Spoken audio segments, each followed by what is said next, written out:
I think it's the trees.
Call this meeting to order. Please rise for the Pledge of Allegiance.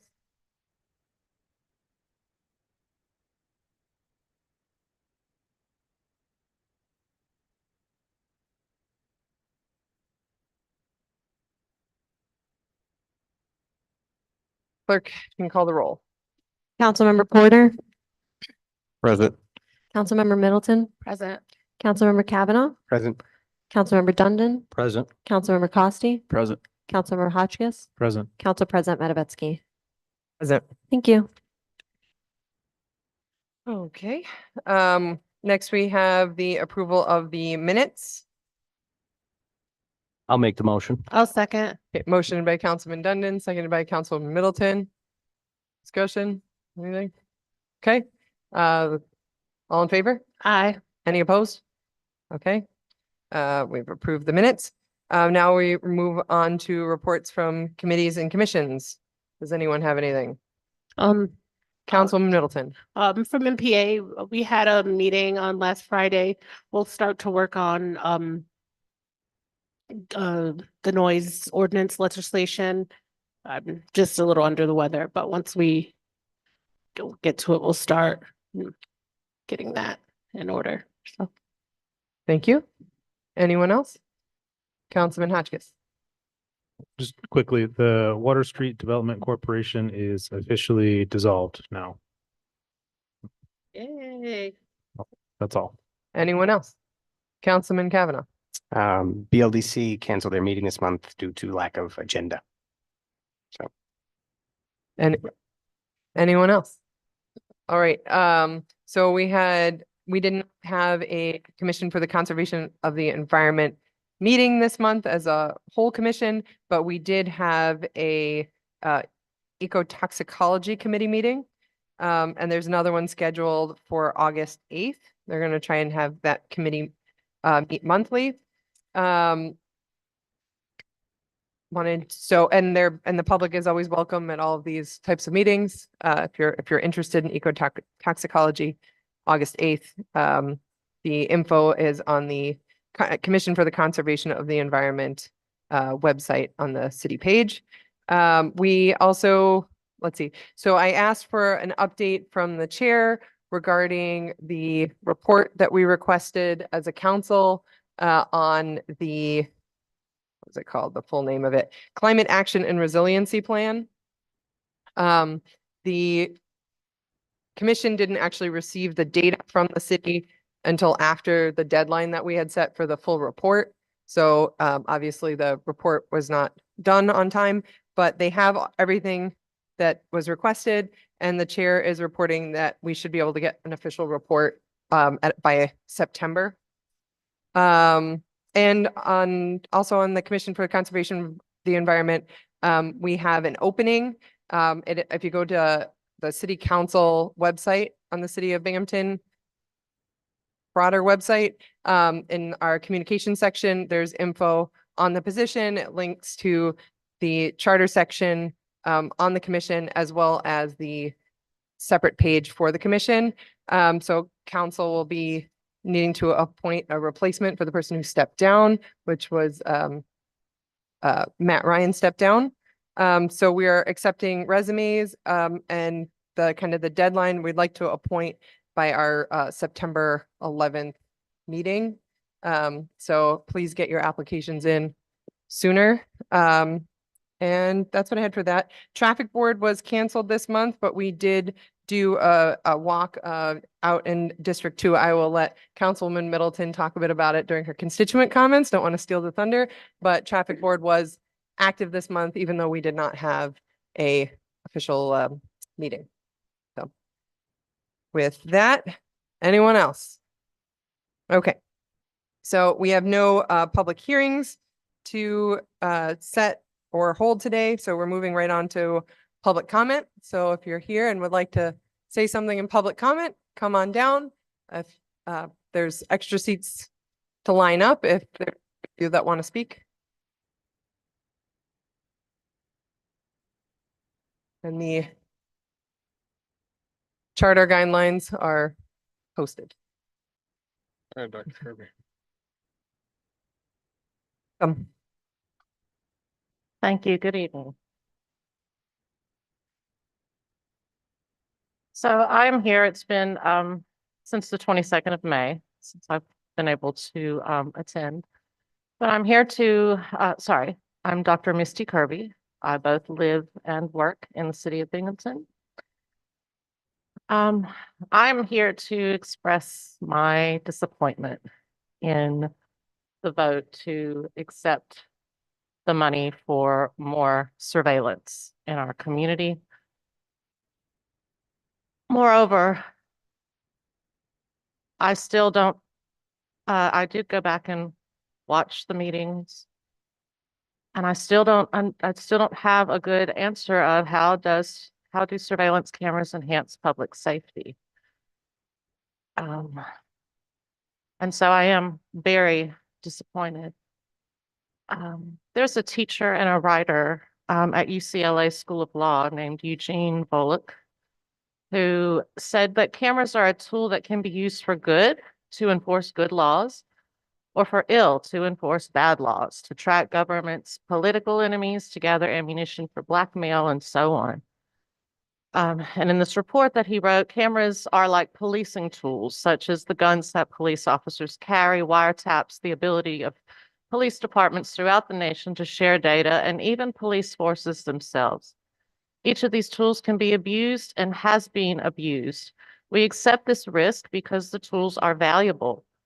I'll question that, but and because we've set up control systems that can help diminish the risk.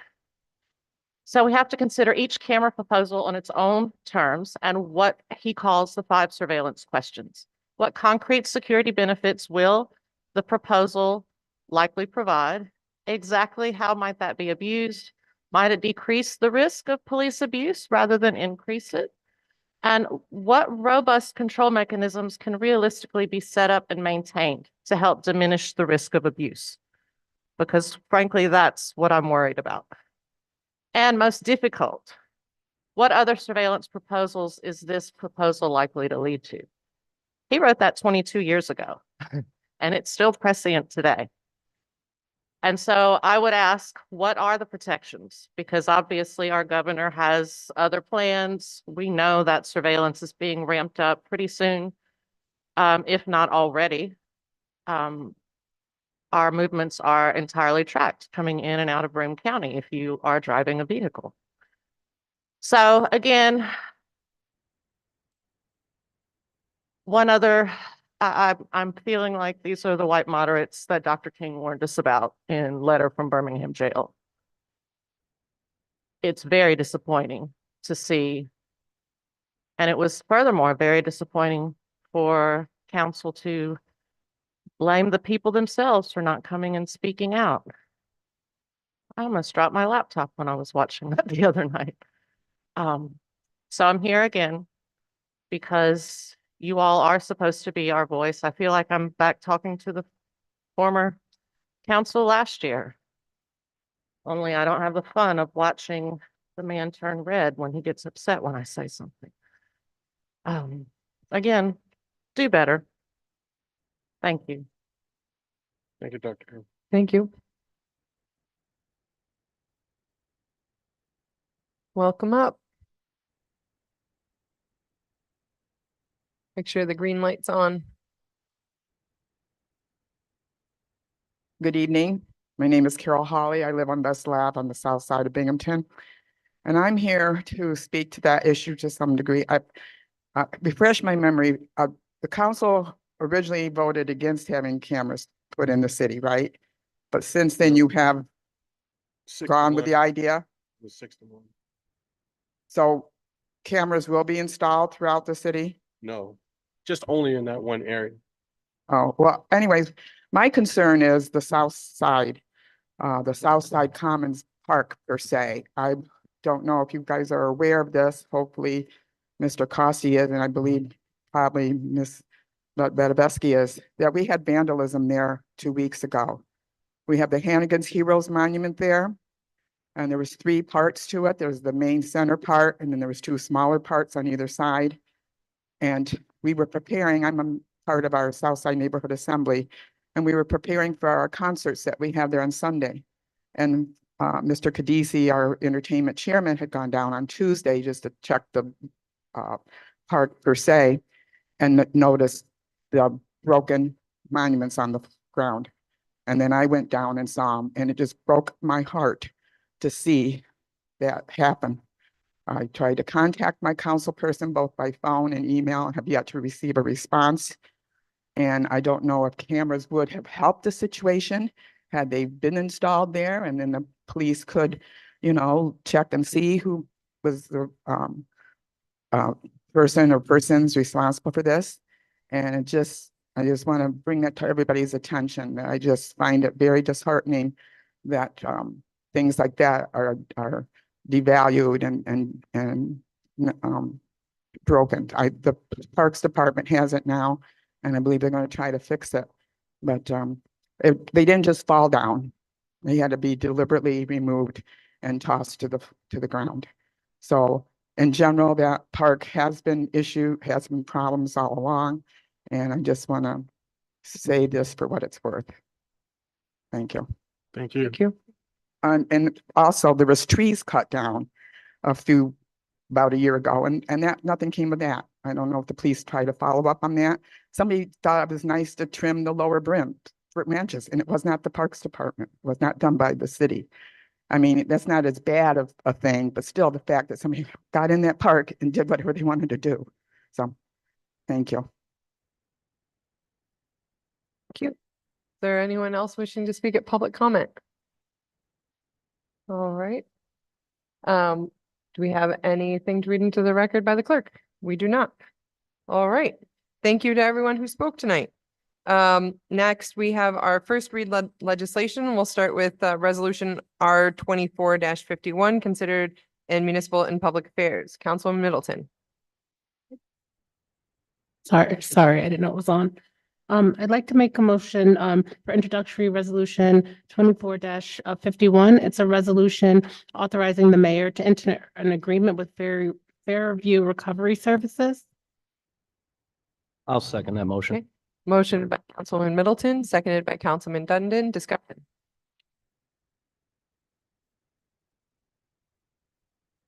So since we last looked at this, it's been modified. Does anyone want to talk about that? No. Okay. As in order to get this process moving, I had proposed that we deal with the funds that are due to expire before the end of the month and get these out and allow Fairview to at least receive that amount. While we take some time to look at and discuss with the mayor's office some of the other lines that he was looking to apply to this use and see what other uses are available, and also what other money is left available in between CBG, other HUD stuff, ESG, etc. These lines. And just to get a fuller picture of that before we proceed with this particular use, which was resulting from essentially a mistake by Fairview. Not that, I mean, Fairview does extremely good work, extremely necessary work, and it's a very good use, but not a use that was this particular allotment is not something that was really discussed or approved before, and it's something that's we're stepping in to help them with. So I think we need a full picture of the funding before we fully do that or commit to doing that. Any further discussion? Okay, with that, the clerk call the roll. Councilmember Porter, All right, recuse myself. Can I recuse myself from voting at this time? So for a recusal, yeah, if it's a Do I have to conflict of explain in- why if it- why I got to if, recuse yeah, if you have a myself? conflict of interest, someone will need. Yes, to then there's a motion. conflict of interest. Yeah, so then there's a vote to allow. So someone I'll needs to make, make. I'll make the motion that And I'll Councilman second. Porter Okay. recuses himself. Okay. Councilman Dundon makes the motion, Councilman Middleton second, motion for recusal. Clerk can call the roll unless there's any discussion on that, I guess, first. No, okay. Councilmember Porter. Oh. Excuse me, Councilmember Middleton, Aye. Councilmember Kavanaugh. Aye. Councilmember Dundon, Aye. Councilmember Costi, Aye. Councilmember Hotchkiss. Aye. Council President Matavetsky. Aye. Thank you. That's 6-0. So now we Right. can take the vote, right? So now, we had a motion on the resolution itself, so now we can take a roll call vote on that. Councilmember Middleton, Aye. Councilmember Kavanaugh, Aye. Councilmember Dundon, Aye. Councilmember Costi, Aye. Councilmember Hotchkiss. Aye. Council President Matavetsky. Aye. Thank you. That is 6-0. All right, the resolution passes. Next we have, first reading legislation, R 2024-62.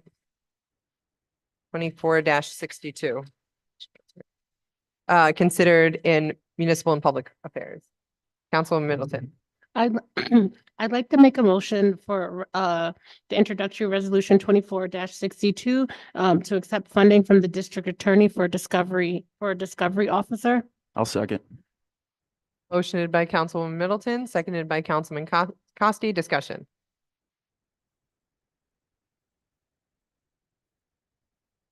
Anybody?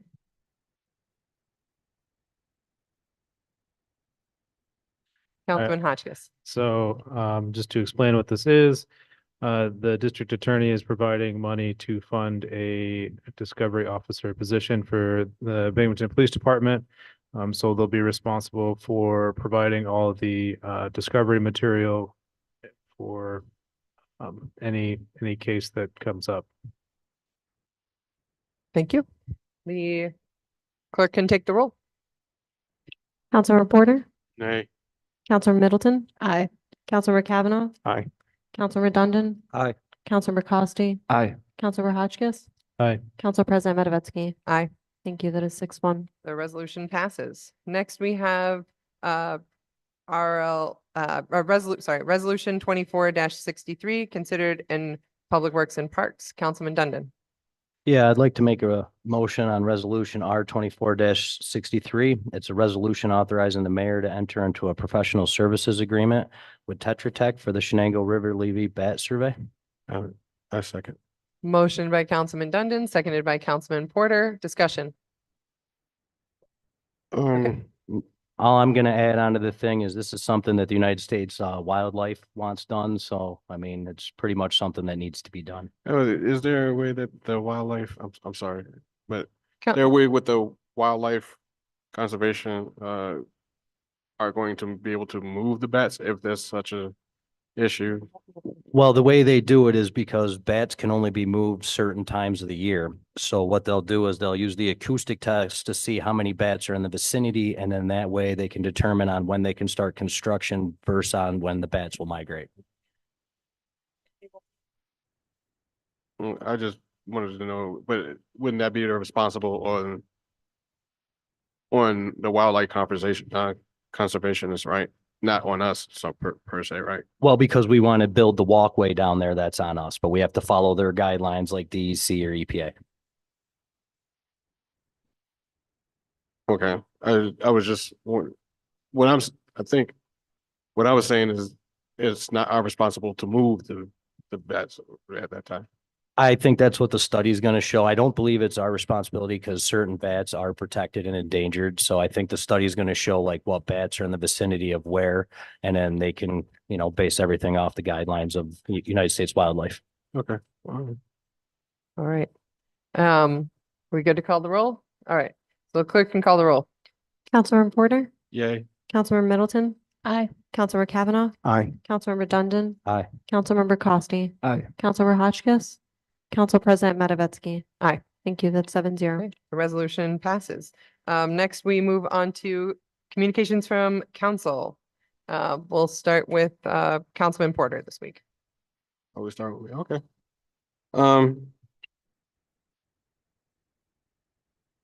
I'm glad to say that they're having a Caribbean or Bacchanal in District 2. Is it, now I thought they was having it in the rec park. It was August 17th. I thought it was in Columbus. It was, but I think they have moved it to No, rec. no. Oh, they didn't? it's at Columbus. It's still at Columbus? Yeah. Oh, okay. Well, I know on August, I'm happy to see that it's going to be going on August 17th. So I would say everybody come out for that.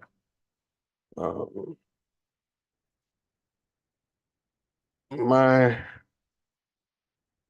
other thing is my concern of what transpired with Miss Sonia Massey, which was that she was fatally shot in the head for just taking a pot of boiled water off her stove. And because she said, "I rebuke you," only after the comment of what the officer said, like in a sense, like she was going to throw water on him, but she wasn't. And the fact of my reason for bringing this up is that we have bad characters in police department. And it seems like we have bad characters in the police department in other places. And we just dealing with the issue of not passing the bad apples legislation and dealing with that, not passing it, because it seems the mayor has, to me, already made up his mind. Though he has so many, 29 days left or 30 days left to make that decision. So, and it's just a waiting game that is unnecessary because somebody seems to, all they are asking is to help your department be better. And the fact that you want to refuse it or want to be flippant about it shows the lack of wanting to do anything about making your police department better. And like I said, I brought this up of what happened to Sonia Massey, where this police officer fatally shooting someone, basically in a sense, murder. That could have been the situation if not upon certain officers that just do their job and intervene or not do something that would put at risk of an individual that you might consider an assailant. So that's my feeling on it. Also my feeling on many things that comes along with it, especially with the camera. I voted no on it because I knew if you would, it just wasn't,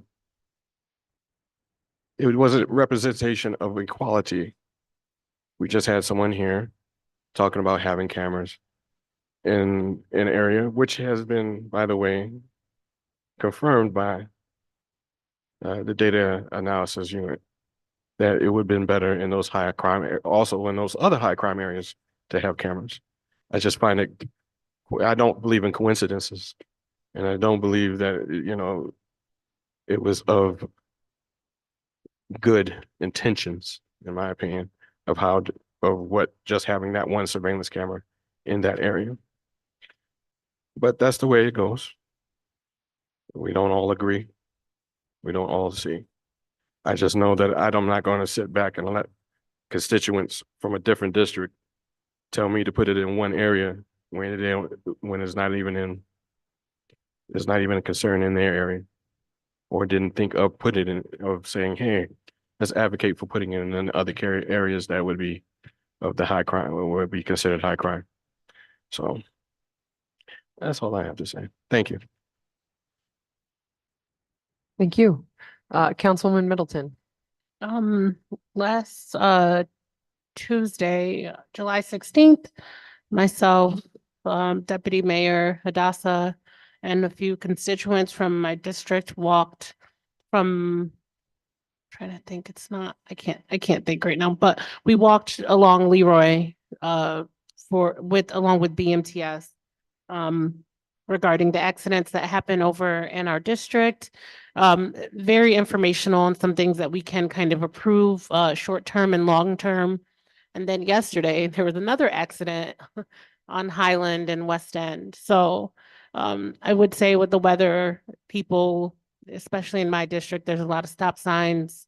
Just try to wait fully. Like, we've watched people at stop signs, and a lot of people don't stop fully, they roll.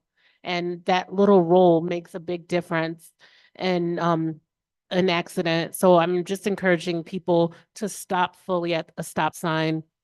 When you see it, we may have things to do, but that one moment can change someone's life forever. The car that went into someone's yard and almost hit their house. So, I just encourage everyone to take the time out, stop, look at both corners before you go. There's children running around in the summertime playing. So just take your time out. You may have to go somewhere, but be safe. So. Thank So- you. Councilman Kavanaugh. Porch Fest planning season is upon us. I've been a big proponent of Porch Fest since its inaugural year. So I'm looking forward to it. They are certainly seeking volunteers, sponsors, and still a few porches, I think. Although I understand, of course, that not everyone in the neighborhood has Porch Fest as their favorite day of the year. So for some of the concerned folks in the neighborhood, please feel free to reach out to me, or I'm sure Kenny will be happy to field stuff from the second district. With Porch Fest related concerns, there are ways we can help mitigate some of the noise, some of the overflow, some of the concerns, and we try and minimize disruption before and after the event in particular. So try and make it smooth, try and make it enjoyable for everybody. I do think it's really a marquee event in the neighborhood that people outside the neighborhood have also come to enjoy. So it's a lot for us to deal with, but I think we can continue to make it a successful event. But I'm here to help mitigate concerns as well. So there's that.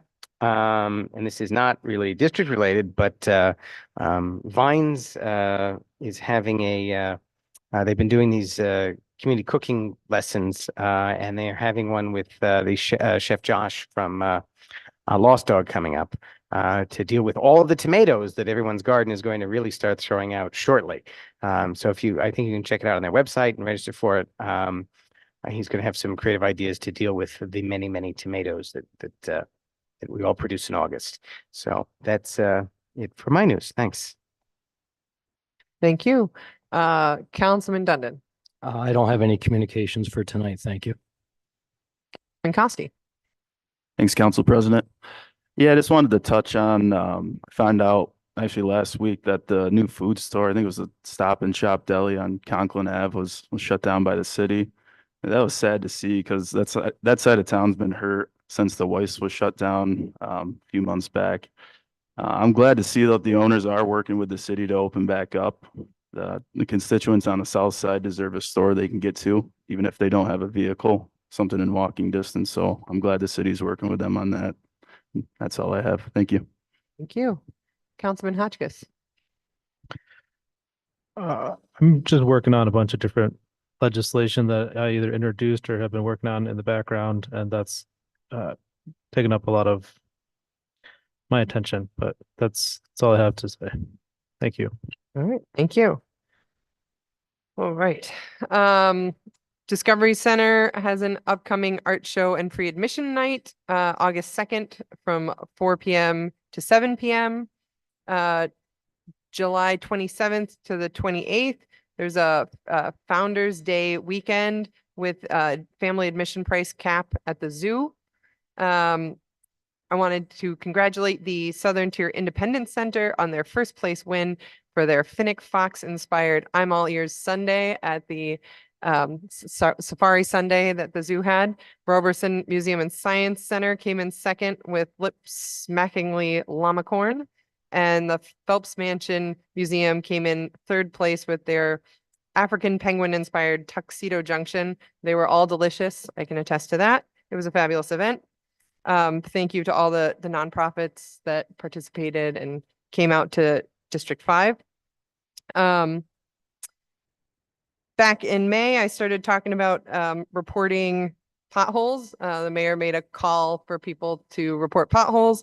I reported potholes on about 25 streets in District 5. And I've been happy to see that they're starting to get filled. So that makes me happy.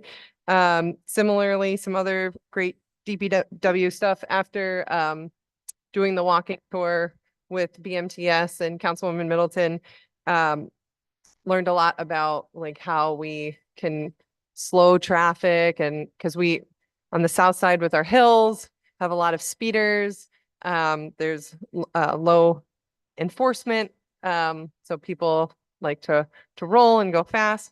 So I saw that there's some kind of proactive stuff going in the south side. I saw some striping going on in the middle of the street to help remind people, kind of visually narrow the street to get people to slow down a bit.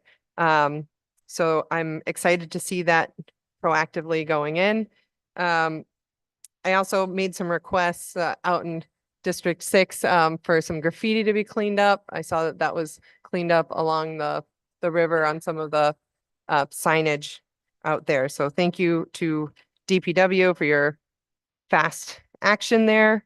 Yeah, we have down in District 6, but again, everyone in District 5 drives right through.